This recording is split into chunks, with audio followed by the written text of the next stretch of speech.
And I wondered if you had ever seen this. I wanted to show it to you. The She-Hulk. No, I wish I'd met her. Oh, this is marvelous because there's a woman. You see, Dr. David Banner has a cousin, and she has some incurable Kissing disease. cousin? No, it's very platonic.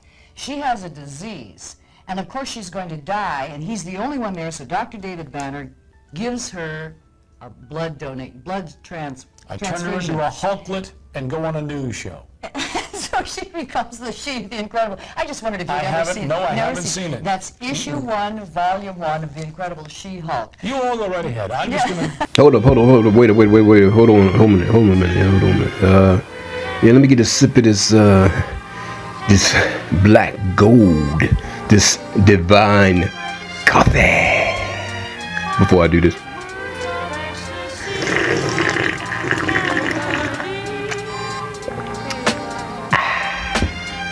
Now I'm ready for this. This is another hot one. Hear all about it. Read all about it. Be all about it. Hot one. Yeah. Another hot one coming at you from your dog JoninSho. It's about She-Hulk. Look like it might be a little bit of trouble in paradise. But let's look into it and see what we got. More after this on your United Comics Universe. A universe for fans. From pages to pictures, we are comics. Hot. Yeah, it's coming out hot from the Direct. Nice spot. Suggest you check it out. TheDirect.com. That's TheDirect.com. Yeah, baby. TheDirect.com. Check them out. They're fantastic. I like what they're doing. And this one goes like this. Is Disney Plus's She-Hulk in trouble? New rumor points to the show's problems. This one's by Russ Milheim and released on March the 22nd. This year, we'll see the debut of a second Hulk in the Marvel Cinematic Universe. Sure, all eyes may be currently on Marvel Studios' next project, Moon Knight, but Tatiana Maslany's debut may be one of the biggest and most unique additions to the MCU's Disney Plus slate in 2022. Maslany leads the series as Jennifer Walters, who ends up becoming a different version of what her cousin Bruce Banner is, a Hulk. What makes the character truly unique is how she doesn't lose control of herself, like Mark Ruffalo's former Avenger. She also goes on to try and lead a normal life, raging green frame and all. That normal life being a lawyer in the courtroom. And I'm normal about that. The series will have 10 episodes and be more akin to a sitcom than anything the MCU has done before. That sounds interesting. That sounds exciting. Sitcom style, huh? Basically, it will be what WandaVision would have become if Agatha wasn't there all along. It was Agatha all along. Sadly, however, new rumors have indicated that there may be some problems brewing behind the scenes. During an installment of The Hot Mic with Jeff and John, industry insider Jeff Snyder, who has written out for outlets such as Variety and Collider, shared that Marvel Studios may have run into some creative issues with the She-Hulk Plus series during the post-production process. Snyder revealed that not only has he heard that the She-Hulk series is not shaping up to be very good, but also that he has heard it more than once. That don't sound good, but you never know. When speaking with him, his sources specifically mentioned how they always hear that She-Hulk is one that could be a problem out of all the upcoming Disney Plus series. Really? Seems like it should be pretty simple to me, but I don't know. I don't know what they got to deal with. But that's just one opinion, you know. As always, we ultimately got to decide for ourselves. Be great to finally see a nice, solid trailer or something, so we can see how we feel. I've heard not good things behind the scenes, and I've asked whether it's Moon Knight or Miss Marvel or Secret Invasion or any of these projects. They're always like, She-Hulk is the one that could be a problem. Really? He is quick to clarify, however, that these sentiments could be exactly how the people making Guardians of the Galaxy felt, a project which went on to turn those obscure characters into household names. Yeah, valid point. People was a little worried about Guardians of the Galaxy, and believe me, that was a mega hit. That was it almost seemed fresh, didn't it? It almost seemed new. I've heard it from people working on it, from people actually working on it who are just like, we'll see. I think that's a lot of Marvel things, honestly, and you know where it's just like, this could be really stupid. Like, we'll see. I'm sure people making Guardians of the Galaxy felt that way, right? And most of them, Marvel pulls it out. Yeah, most time they do. But there will come a time where they won't. That's just the laws of movie making, the laws of numbers. Okay, yeah, true. But you never know which one is going to be. So keep it positive. And you know, Feige, he always he leaves, you know, special time at the end of projects to overview it a few times and do reshoots of things that aren't working. So he actually allots time for that, which I think is a brilliant strategy. So it's a good chance if it is something wrong, they'll be able to repair it before we actually see it. I'm glad he does that. Everyone should does that, really. You know, leave a allotted good amount of time to do reshoots when necessary, you know. As long as you can get everybody together consistently and get it done quick, so you won't eat into that time that you carved out to repair anything that needs to be repaired. And because sometimes, you know, something comes out in the MCU that might actually change the direction of where they were going that they didn't realize. So it's great having that time to work on things, to make sure everything's golden, you know what I'm saying? In the past, Snyder has reported on Andrew Garfield signing onto Spider-Man No Way Home, Watchmen writer Damon Lindelof working on a unannounced Star Wars project, and how recent reshoots for Christian Bale's Thor Love and Thunder villain have been underway. So, Christian Bale, Gore the God Hunter. Can't wait to see Thor Love and Thunder. Yes, indeed. We have a few theories about that.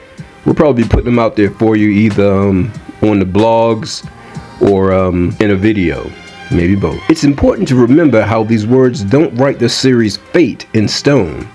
She-Hulk could either be perfectly fine as it is when it finally hits Disney Plus, or may not fully come together in the way that fans are hoping. Production involves a lot of moving pieces, and words can easily be misunderstood. Yeah, but that's because people speak words too easily. You know, you should be careful what you say. Don't just speak on impulse, because it just might be wrong. There's a difference between feelings and actually calculated thought, if you know what I'm saying. Got to use your mind as a filter, and your mouth is what you ultimately decided to do. Don't just say what's in your head. Got to make sure that thing's right for you. Spit it out there. Also, keep in mind that crew members' words could be more of a reflection of their experience working on the project behind the scenes, and may have nothing to do with the quality of what they are working on. So it's mostly gossip. The problems sound like they're not pointing out any specifics on what they think could be wrong. So sounds virtually irrelevant right now, though one has to admit She-Hulk is a difficult concept to get right. I just don't see the difficulty. I'm not them, I'm not working on it, so I'm pretty sure it's some things I don't understand. But just off the top, as a fan and a person who care about this and got a kind of a keen eye on it, I guess, I don't see the difficulty, really. I would since we're gonna be doing a lot of courtroom stuff, I think we already have platforms that was very successful and created before that we can do things based on, at least in the direction of court series sitcoms that were very, you know, well done and well liked, and work on that and bring that MCU flavor to it, and it should be good to go. You know what I'm saying? The series will be Marvel Studios' first proper sitcom, one of Marvel Studios President Kevin Feige's favorite genres, but one of the MCU has only seen before with WandaVision. Then there's also the fact that a literal Hulk will be doing lawyer work. That's fine. It's the MCU. People know the Hulk exists, so they shouldn't be too shocked by her. Despite but that can add some great drama when you think about it.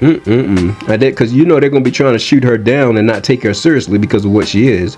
So they can use that. We'll see what they do. Anyway, I'm not writing this thing, so yeah. Despite the character being a tricky one to adapt, Marvel has proven that they can make their ideas feel convincingly and compellingly. I don't like the way that's written. Just look at the emotional narrative packed in amongst the multiversal antics in Spider-Man No Way Home. Hopefully, the upcoming Tatiana Maslany-led project will end up more like Guardians of the Galaxy and less like Eternals. Come on, it wasn't as bad as they say it is. What is your opinion? Let us know down below. Did you think Eternals was as bad as they were saying? I didn't. She-Hulk is set to hit Disney Plus before the end of 2022. Well, yeah, I guess they changed the data enough times where they just said, forget about it. We're not gonna give you a date. We'll just let you know right before it happens. You know how they do. But this has been your latest Hot One news about She-Hulk. So what do you think? Do you think She-Hulk is in trouble? Or do you think it's going to be okay? Do you like the fact that they're doing it as a sitcom style? Hopefully we'll get some Law and Order or something, you know, some court action going on nice. And hopefully we'll see Daredevil. This is a prime place to have. I'm pretty sure we're going to see Daredevil. If it hasn't been fully confirmed yet, I'm not sure. I can't remember. If you remember if they confirmed Daredevil or not, let us know down below.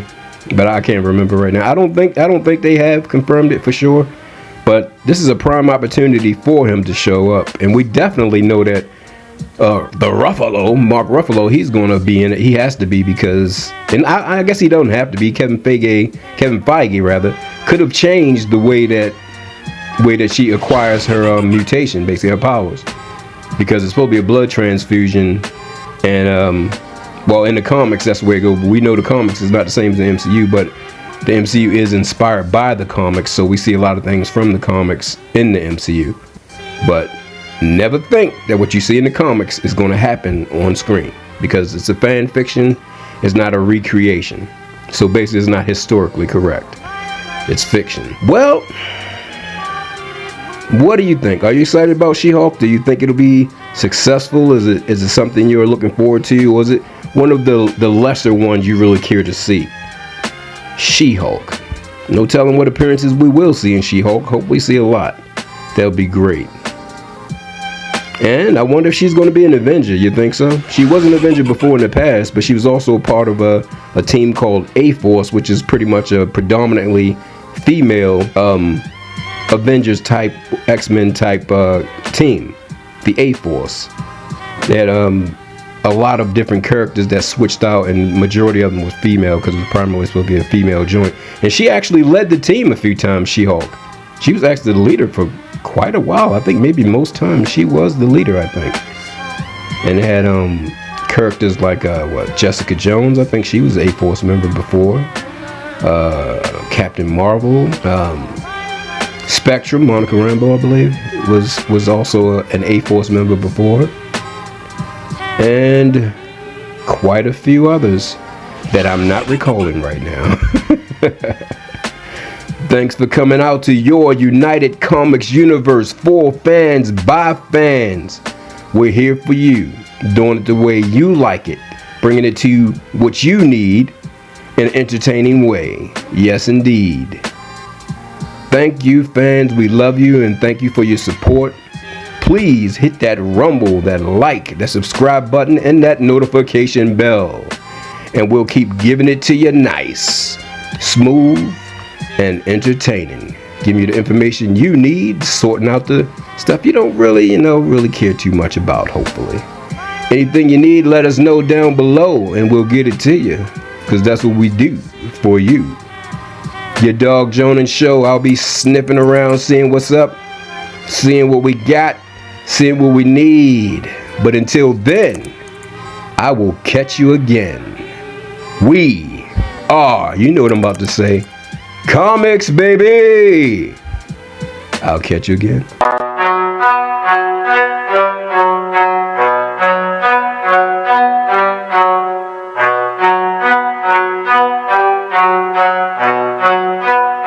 Turn it up, Jado.